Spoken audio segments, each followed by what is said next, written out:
I was the closest, so I rushed in to help. That was my biggest mistake.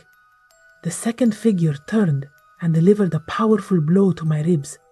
It felt like being hit by a boulder. I gasped for air, doubled over in excruciating pain. My friend quickly pulled me back behind the booth. By now, the townspeople began surrounding the two figures from all sides. The little girl was crying hysterically, while her mother desperately tried to comfort her, telling her it was over.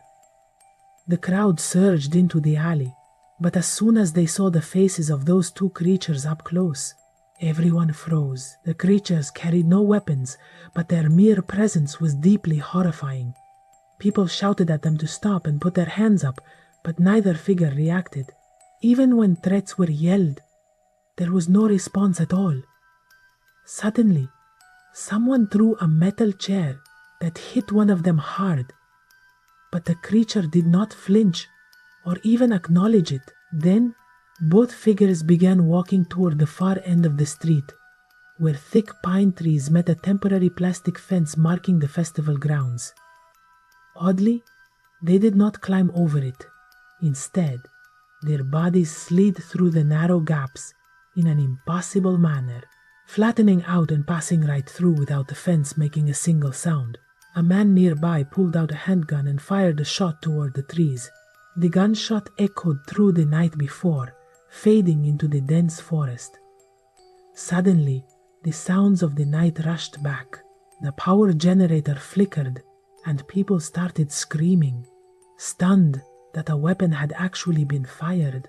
But after what everyone witnessed, no one blamed him. The mother sat on the curb holding her child.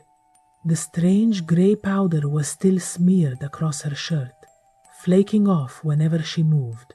The police arrived shortly after and quickly took control. They set up barricades, stretched police tape, and barked orders over their radios. The chief tried to reassure the crowd, claiming it was just two drunk pranksters in costumes, but his voice lacked conviction. Even the deputy who had been knocked down could not bring himself to look anyone in the eye. Every eyewitness story matched. They were unnaturally tall, clearly not human, and the masks could not be removed. One person claimed to hear a sound like a mechanical laugh, while another insisted they made no sound at all.